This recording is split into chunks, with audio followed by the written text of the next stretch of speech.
안녕하세요. 앞으로 대한민국이라고 하는 나라가 파멸로 젖어든다라는 건 이제 익히 알고 있는 사실입니다. 앞으로 우리는 더 충격적인, 더 놀라운 일들을 매일같이 목격하면서 나중에는 무뎌질 겁니다. 옆에서 사람이 죽어 나가도 그런가 보다 하고 그냥 신경을 꺼버릴 거다라는 겁니다. 무서운 일이죠. 믿기 어려운 일입니다. 지난 이제 10여 년 동안 부동산 거품이 너무도 많이 커졌고, 최근에 와서는 어떤 식으로든 지금의 이 어려운 상황들을 잘 정리하고 해결해 가야 되는데, 나 몰라라 하고 그냥 놔버리는 이들이 이제 생겨나고 있죠. 이게 뭔가 싶습니다. 지금 현재 윤석열 정부는 사실상 이제 정부로서의 기능을 못하고 있고 안 하고 있는 것 같습니다. 최근에 김건희 특검하고 그 뭡니까 50억 대장동 클럽 그 특검 두 가지 다 윤석열 정부가 거부했습니다. 50억 특검을 왜 거부했을까요?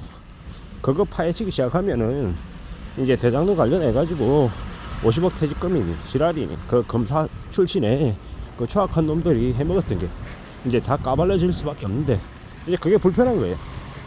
참 대한민국이라고 하는 나라가 얼마나 썩었는지를 이제 보여주는 겁니다. 이제 윤석열 대통령이 이제 야권이 200석 이상을 이제 차지하게 되면 이제 탄핵당할 가능성이 매우 커지게 되죠. 근데 탄핵이 중요한 게 아니고 이제 국정을 최소한 제대로 운영하는데 노력이라도 하는 모습을 보여야 되는데, 그러지 않는 게 문제인 거죠. 뭐 결국 그러다 보면은 지금 이제 이 경제 충격으로 인해서 피해를 보는 사람들은 누굽니까? 보통 사람들, 서민들밖에 없는 거죠. 서민들에게 다 떠넘기는 거죠.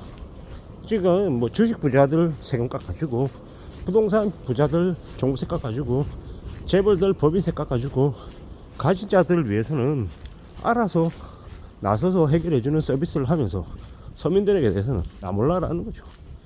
전세 사기 피해를 당한 2030 청년들에 대해서 제대로 된 대책 내놓은 거 있습니까? 없죠.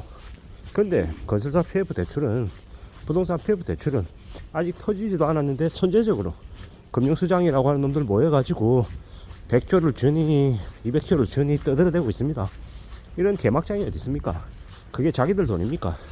최근에는 최상목이라고 하는 놈은 공적 자금 투입은 없다라고 앞에서 대놓고 거짓말을 하고 있습니다. 거짓말을. 공적 자금 투입이 없다, 세금 안 쓴다는 얘기인데 산업은행에 있는 돈도 세금입니다. 그게 공적 자금이 아니고 뭐겠습니까? 근데 그냥 입으로는 거짓말을 하는 겁니다. 뭐 이런 이제 말도 안 되는 짓거리들을 하고 있는 게 지금의 정부입니다. 어떻게 해야 되겠습니까? 놔둬야 되겠습니까? 가만히 그냥 그런가 보다 하고 그냥 어물쩍 넘어가게 또 해야 되겠습니까? 그래 버리면 나중에 이제 국민들, 서민들이 이제 부담해야 될 세금만 이제 2배, 3배 되는 거예요. 지금 뭐 세전 250만원에 뭐 예를 들어서 실수령이 210만원이라고 쳐볼게요. 215만원, 210만원이라고 쳐볼게요. 그러면 나중에는 250만원 세금, 세전 월급 받으면 세후 210만원이 아니라 170만원, 160만원 이제 받는, 이제 말도 안 되는 일이 이제 벌어지는 겁니다. 에이, 설마 그럴 리 없다 라고 얘기하는 사람도 있을 텐데요. 이웃나라 일본 보십시오. 이웃나라 일본의 경우는 한국하고 비교했을 때 세금이 2배입니다. 전기세도 2배고요, 가스비도 2배고, 한국으로 쳐서 얘기하는 그 국민연금도 2배입니다. 뭐 이래저래 국민 개개인들이 부담해야 되는 세금이나 각종 요금들이 엄청나죠. 그러다 보니까 그네들이 악착같이 절약하는 겁니다. 왜? 월급은 오르지 않는데 아무리 궁리를 해봐도 뭐 나아질 기미는 안 보이고 어떻게 해야 됩니까? 소비를 줄이는 거죠. 소비를 줄여서 먹는 걸 좀 아끼면 그래도 만족스럽거든요. 희한한 게 일본은 절약을 좀 더 절약하고 좀 더 아끼는 걸 되게 뿌듯해하고 자랑스러워합니다. 뭐 그래서 뭐 이런 거죠. 한국으로 치면은 뭐 연봉 3천만 원으로 뭐 아껴서 뭐 33평 아파트 사기, 뭐 요런 이제 타이틀에 이제 수기 같은 것들이 되게 인기를 끈다고 하더라고요. 왜 그런가 하고 봤더니 그렇게 절약하고 아끼는 것만이 자기 그네들의 보통 사람들의 삶의 이제 솔루션임을 되지 않은 거죠. 그네들도 자이테크 이러면서 예전에 투기 많이 했습니다.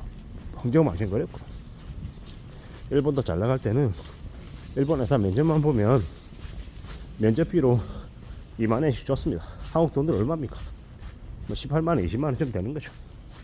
그래서 프리타라고 하는 그런 명칭이 나오던 그 시절에는 1980년대에는 취직을 안 하고 면접만 봐도 웬만한 이제 사람의 한 달 용돈만큼을 벌던 시절입니다. 면접을 일부러 떨어지려고 개판으로 봤는데 면접이 붙어가지고 합격하는 아이러니한 일이 벌어지기도 했다라고 할 정도로 그 당시에는 호황이었다라고 하죠. 지금은요, 격세지감, 거짓말 같은 얘기입니다. 저도 이제 처음 이제 취업을 하려고 할 때는 면접비라는 걸 받았었습니다. 지금은 어떤지 모르겠는데요. 그랬었단 말이죠. 예, 아무튼 앞으로 우리가 맞이하게 될 현실은 많이 참혹하고 많이 충격적일 것이다. 뭐 개개인적으로는 아끼고 절약하고 성실하게 삶을 살아가야 될 것이고, 뭐 사기당하지 않기 위해서 조급해하거나 흥분하지 않아야 될 것이고, 천천히 차근차근 삶을 꾸려 나가야 될 것이다. 그리고 이제 이 나라의 이제 국정에 대해서는 보통의 사람들이니까, 나는 내가 이 대한민국의 한국의 국정 운영에 내가 뭐 관여를 하겠느냐 이런 생각을 하면 안 되고, 어떤 식으로든 국가의 정책이나 운영하는 이 방향에 대해 가지고 적극적인 의견 개진하고, 비판할 거 비판하고, 지지할 거 지지하고 목소리를 내야 될 것 같습니다. 그래야 우리의 삶이 흔들리는 걸 막을 수 있을 것 같습니다. 지금은 그냥 하고 그냥 나 몰라라고 놔둬버리면 언제 어떻게 상황이 엉망이 될지 모를 것 같습니다. 지금 매우 무서운 상황이다라는 겁니다. 그냥 별일 아닌 것처럼 어물쩍 넘어가면서 너도 나도 다 파탄에 이르게 하려고 하는 이들이 너무도 많더라는 겁니다.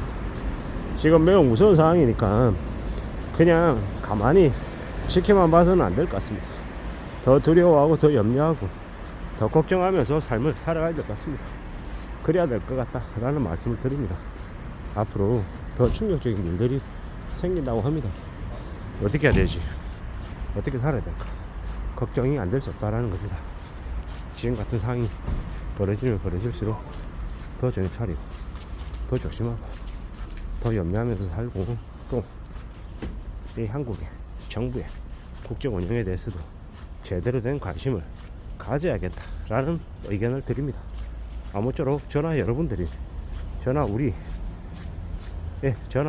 삶이 좀 안정되고 괜찮으시기를 바랍니다.